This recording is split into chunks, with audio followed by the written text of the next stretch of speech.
All around the world, haunted locations draw the ire of ghost hunters. Without warning, some may find themselves seemingly addicted to these monuments of history.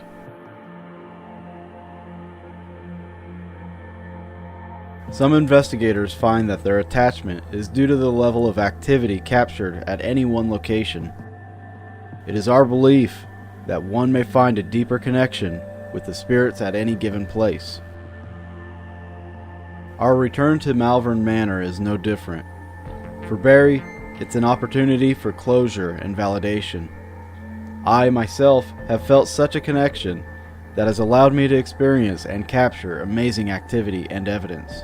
But overall, our return is an opportunity to dig deeper into the haunting history of Malvern Manor.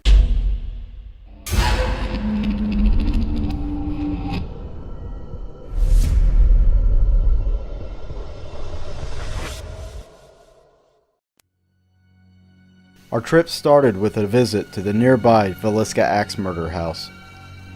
We got to meet Johnny Hauser, who gave us a brief tour and talked with us about the murders. This is the big backswing one. So he's hitting him with a blunted. Blade's back, he's coming up, chopping into the side of the wall, the ceiling. While on the second floor, both John and Dawn had a peculiar experience. On the way up to the second floor to the Villisca Ax house, my ears started ringing and my head started buzzing, and also Dawn had the same feeling. As we worked our way up the steps, it got worse, and basically couldn't hardly, keep my balance and everything. Looked around, finally went into the room where the gentleman supposedly hid out at. I couldn't keep my balance anymore, fell on the floor, and so I knew I needed to get out of there.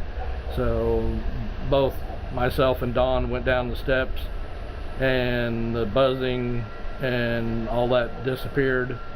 So we went outside to take photographs outside, and as we worked our way around to the front of the house, I had my cell phone taking photographs, and there was this, in the viewfinder, or on the screen, whatever you want to call it, I saw this black mass over the front of the house, and I hollered at Dawn to come over and look, and by the time she got there and saw it and I went to take the photograph, it disappeared. So lesson learned, take the photograph before you holler.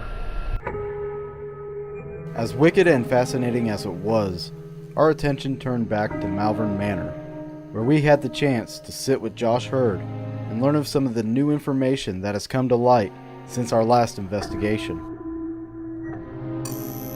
I mean, since you guys were here last, pretty much one of the first items of business once kind of the weather got nicer was we hired a private detective. He came in, did a 3-week-long investigation, really to specifically dig up history. Anything, I told him anything, good, bad, or otherwise, we wanted to know everything. So we did learn of, the story of Inez, which, this 12-year-old girl, her and her brother were both adopted. Regardless, she was found hanging by her jump rope. It looked like an apparent act of suicide. However, looking at the death certificate itself, it was ruled an accidental death. Now, this is a very odd story where I could go either way on. Number one, it was back in the year 1900, so I can't speak to that time period.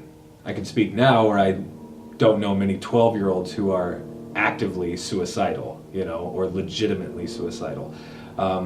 There again, she was at one point quoted of saying, I would rather die than go live with my birth mother, who was in fact coming to collect her biological children when the weather got nicer. This was, again, late December of 1900. So another interesting thing that he did find was a lot of information regarding this gentleman's spirit that we were capturing upstairs, calling himself the captain. It was very, very interesting because one of the original owners of the building, when it was still functioning and operating as a hotel, was this gentleman by the name of Captain Colors. Interesting little story with that is we have a few rooms that are rented here, locked up and just rented for storage. And one of the ladies that was renting one of these rooms, she came up to us one day and said, "Hey, you guys might want to have this." And it was this really old, dusty, really cool looking picture of this old bearded gentleman.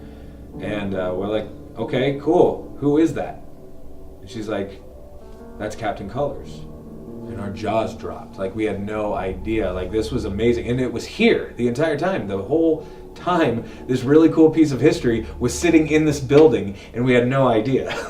And then, so it was almost as if like a series of happy little accidents were happening. And we were finally able to take evidence that we had already captured and have this really cool chunk of history, and they were correlating. It's something that doesn't happen that often, so this was exciting for us. So, Since our last investigation, Malvern Manor's reputation has grown exceedingly, catching the eye of network television shows such as Paranormal Lockdown. I think your show had a lot of impact on people. You guys are coming at this from a different angle. You're not just showing up to a location, setting up equipment, and seeing what goes bump in the night. You're digging deeper into the story, into the history itself, and that's what makes it thorough. I think people are catching on to that, and they're seeing that, and they admire that, because a lot of people, they don't take it those extra steps. So people are coming in here and absolutely referencing your show because they've seen it and they enjoy it. So I think you guys have definitely done a very good job. So the day after Paranormal Lockdown aired, I got a text message from a lady who worked as a nurse in this building, and she was completely beside herself. Now, obviously, she had watched the episode and things, local interest or what have you. So she watched the episode and was freaked. She said, "You're never going to believe this." I'm like, "Well, try me." She said, "At the end of this hallway, what we call the nursing home wing, the end of that hallway sits room number 2. Room number 2 is one of those rooms that I was mentioning earlier that is locked up. It's rented for storage. So there's a padlock on it. Can't get in or anything like that." And it was interesting though, because she said in room number 2, which coincidentally happens to be where the shadow figure usually is coming from. In room number 2, there was a gentleman who lived in that room who was 6'7".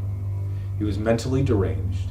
He was also nonverbal and had in fact killed 2 people in the past. This is a monster of a man who cannot verbally explain to you that he is pissed. However, the only thing he can really do is show you, physically show you. His little claim to fame while he was still alive was whenever the nurses or CPAs or whoever were doing their rounds and bed checks or what have you, he would come out of his room and he would chase them down the hallway. Now, this got to be such a problem for the staff that protocol had to be put in place. They had meetings about this. It was such a problem. The general consensus was to obviously drop what you're doing and run. However, where to run was the question. So they were instructed to run to the kitchen. Run into the kitchen, because for whatever reason, this gentleman would chase you that far. However, he would never cross the threshold into the kitchen for whatever reason, if he was tuckered out or what have you. Interestingly enough, one night this gentleman did escape. He literally walked out the front door, down the front porch, and out into the town he went. And it was raining quite heavily that night, and he was scaring the hell out of people around town. Now, obviously, they tried to get him back. Now, they couldn't. So protocol says the next phone call is the police, so they called the police, who then got him and cuffed him, put him in a squad car, eventually took him to another facility, which was a locked type facility. Within 48 hours, this gentleman has passed away. No idea.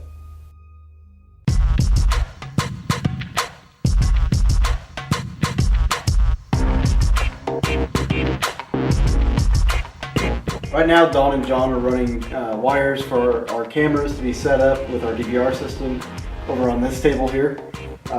Right here, we're going to set up a station for us to review our audio and video in real time so we can have a better idea of what to ask when we're doing our EVP sessions or when we want to try to get some kind of interaction.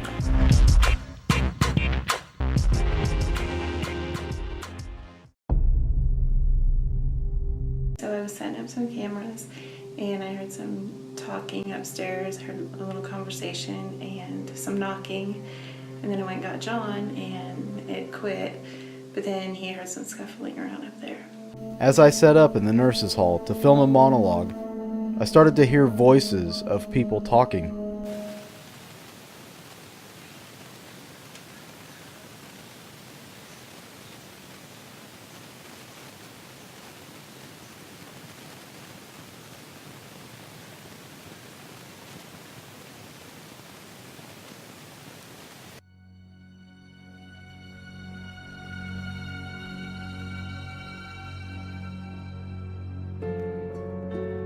It was kind of creepy coming in, but once I came in and spent a little time in here, it's not so scary, but it's not dark out yet either, so.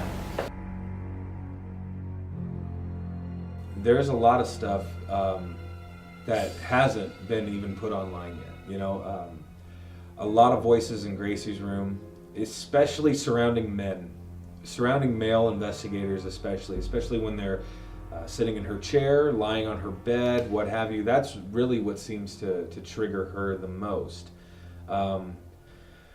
As far as like consistent evidence, people have been having tremendous luck and activity in the attic.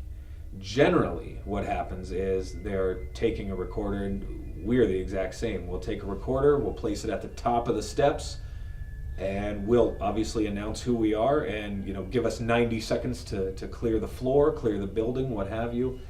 And, you know, that's that. But generally within 2 to 5 minutes of that recording, something significant will be on that recorder. It's almost as consistent as gravity. Like, it is active as hell up there. And it's usually footsteps, voices, a lot of disembodied voices, even those that sound very similar to like Inez. It's very interesting. She's very transient, it seems, but a lot of things being moved. At one point, there was one instance where you hear very clear footsteps walking up to a recorder, grabbing a recorder. That's a very distinct sound when you pick up a recorder. So you hear the footsteps coming up, the picking up of a recorder, file ends. Like it got shut off. Like, nope, no more of this. Very, very interesting stuff going on. But yeah, people are presenting all sorts of stuff. Now, there's a lot of photographic evidence that people are showing us. They're not necessarily sending it then to us. They're showing us before they walk out the door of, you know, usually like a shadow, usually in the nursing home wing. They're playing the EVPs and things of that nature. It's pretty impressive stuff. I mean, people are consistently getting evidence. To start the night off, since it's Dawn's first time here at the manor, we're going to give her kind of a little initiation. The first time we were here, each one of us took about 30 minutes and went off all by ourselves. And since this is her first time here, we're putting her down here in the nurse's wing for about 30 minutes by herself. Down here, people have seen shadows come up at them, heard voices, footsteps, so hopefully she'll get to experience some of this and maybe document some of this. We'll see. She may end up freaking out a little bit because we ran some ions in here, but, you know, so here we go. I am recording now. So Dawn, good luck. Thank you, David. I don't appreciate this. You don't have to leave me for shut up.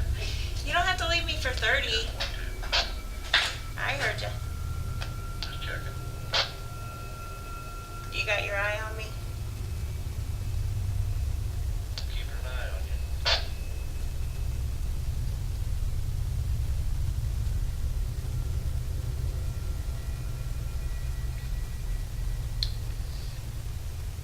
Alright, well,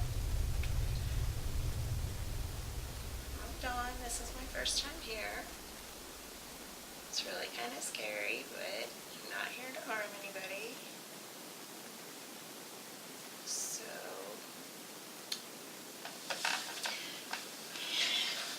if you guys have any questions for me, if you say them, I can hear them later, but maybe I can hear them out loud. I don't know.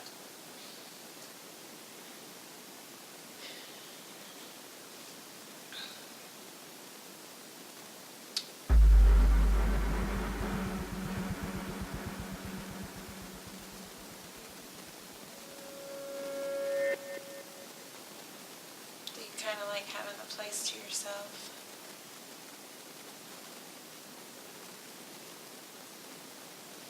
I wonder if when you were alive that you enjoyed stuff like this, going to see places that people had passed away in and you hear stories about.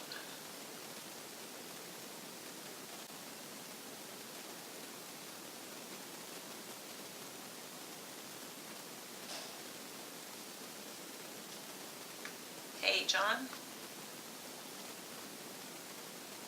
Ma'am. Okay, I just heard something that I really don't like. Here. I don't know. A loud noise echoed from down the hall, startling Dawn.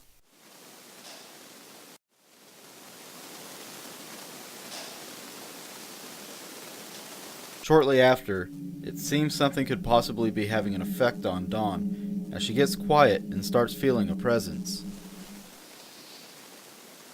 It's just so cold in here. I feel so cold.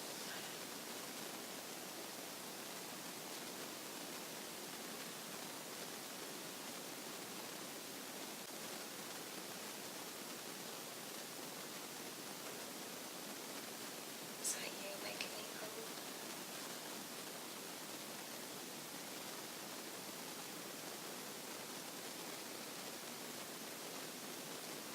Is that how you're letting me know that you're here?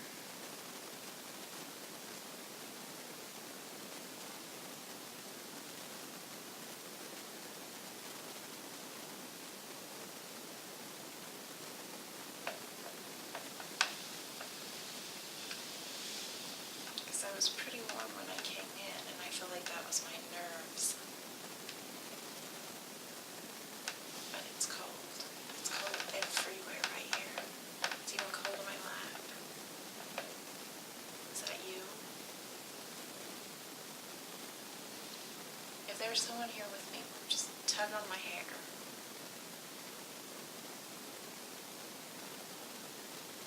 Tap my leg. I know there's something here. I feel you.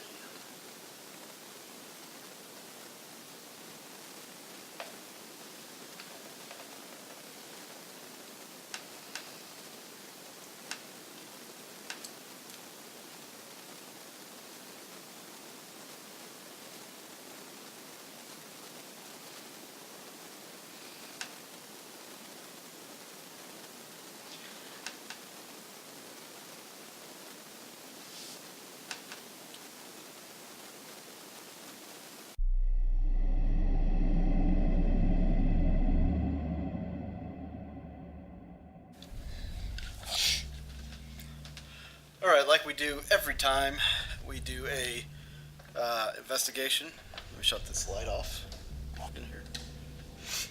Okay. Every time we do an investigation, we do solo missions. Not every time we do an investigation, just every time we did come to Malvern. We do these solo missions where everybody takes about 30 minutes and goes somewhere all by themselves. And right now it's my turn. I'm going up into the hallway where the one guy would rape the other guy. Because I did not go in there the last time by myself. Last time I went to the other hallway where the blood is at. I did go down here. But I didn't go down here long. So this is where I'm going. Do, do, do, do.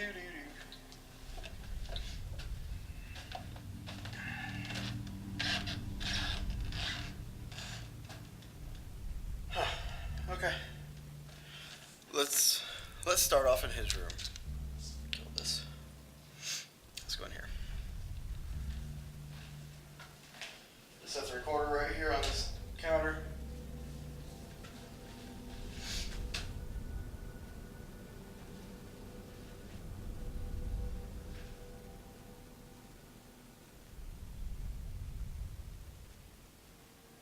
Is there somebody else up here? It is getting colder. I felt it. There was a change there. Is there somebody up here with me?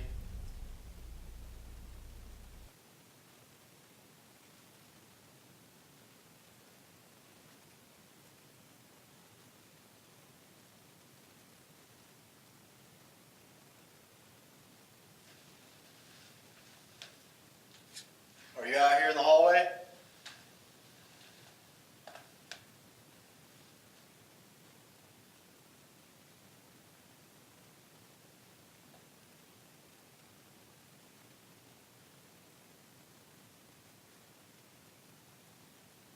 I am hearing noises out here.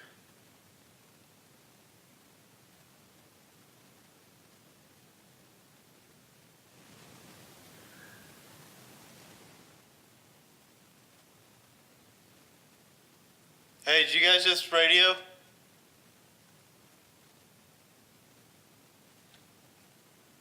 I just realized I forgot the radio. What sounded like a scream to me was analyzed from the digital recorder. The culprit? The cough of Mr. John Long.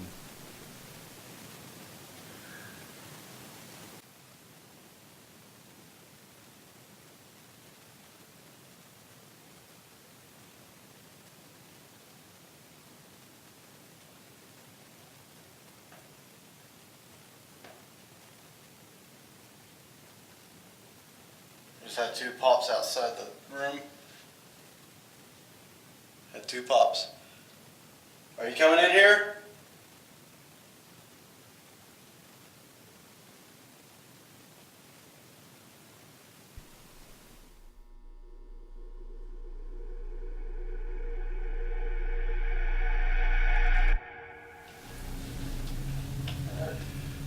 This is John. I am doing the EVP session by myself in Gracie's room. I'm going to set the recorder in the wheelchair where Gracie used to sit, or somebody did.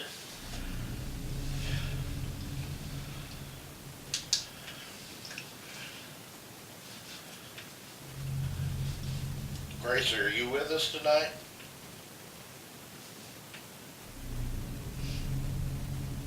With neither of us capturing any kind of activity, we decided to press on.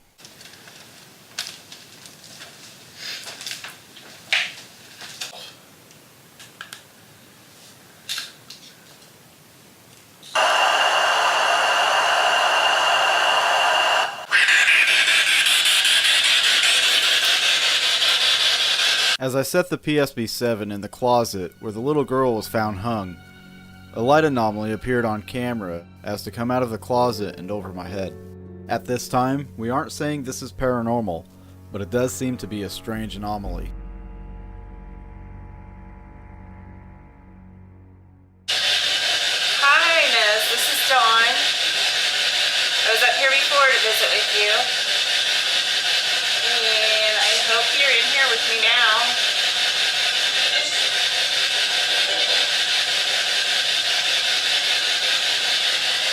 Is there anybody else in here with us?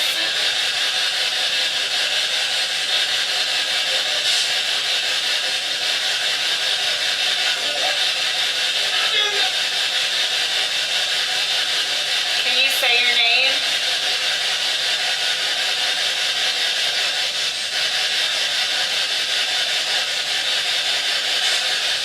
Try really hard to say your name, that way I know it's you.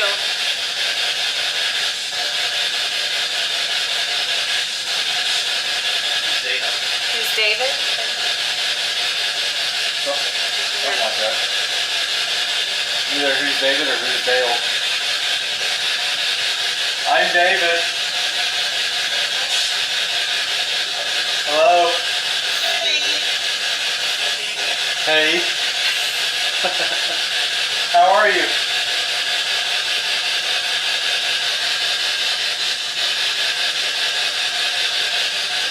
Are you wanting to talk to me?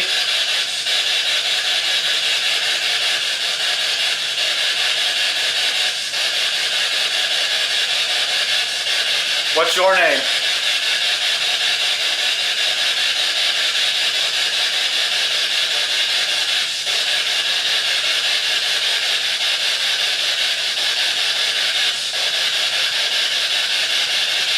With nothing more from the PSB-7, Dawn and I went to the other hall on the second floor, where it said that sexual assault had occurred by one of the residents from room 18. Don't whisper.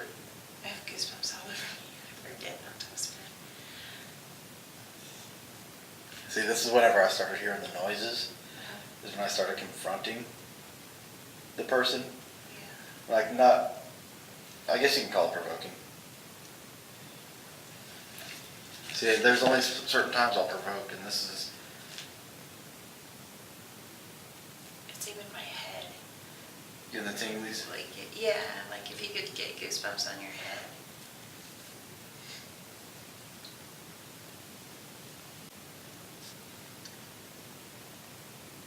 Yeah, that's better. A little, light blinds the crap out of you. You okay?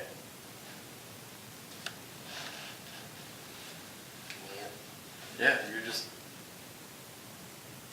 standing there like...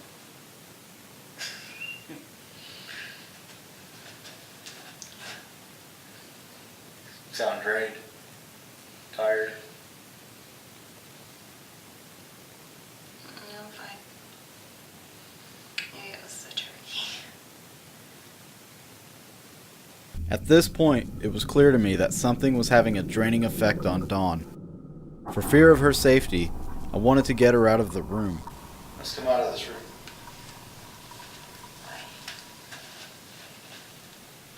Just because? Huh? What, in that room? Gone.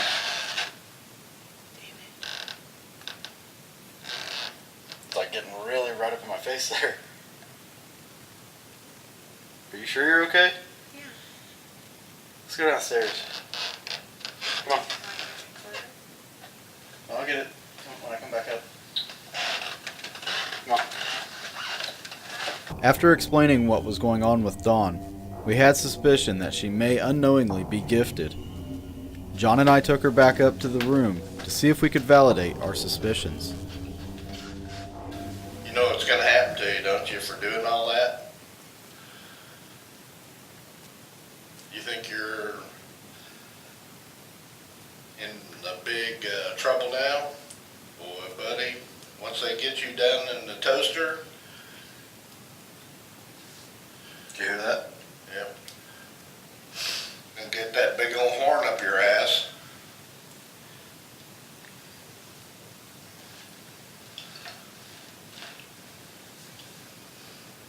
You okay, Don? Yeah. I'm fine. You alright or not? Yeah. I'm good. I was fine before.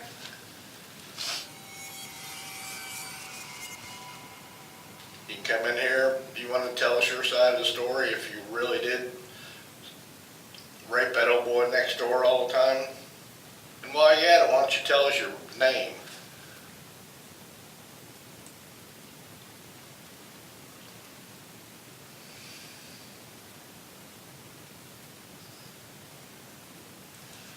About the gentleman that was getting raped every day, can you come over and tell us your name and what really happened?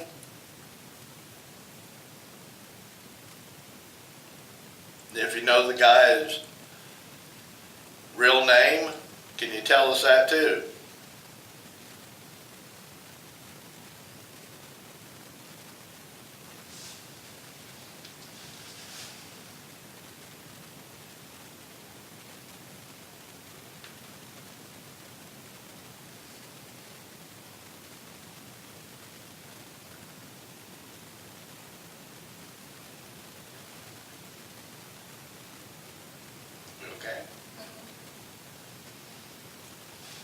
ask any questions, Dawn?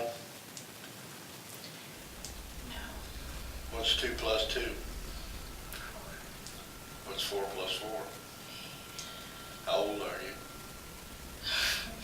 I'm gonna turn 45. What's your first name? What's your first name?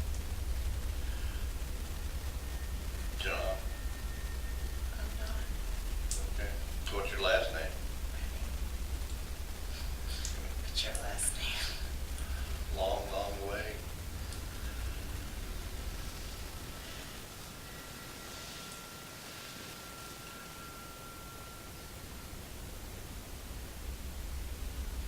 Starting to think Dawn's a sensitive. I think I'm shaking again. I know, I can see this. I've been watching you the whole time. I think she's a sensitive. Yeah. You're picking up on the feelings and emotions of whoever's here. I feel like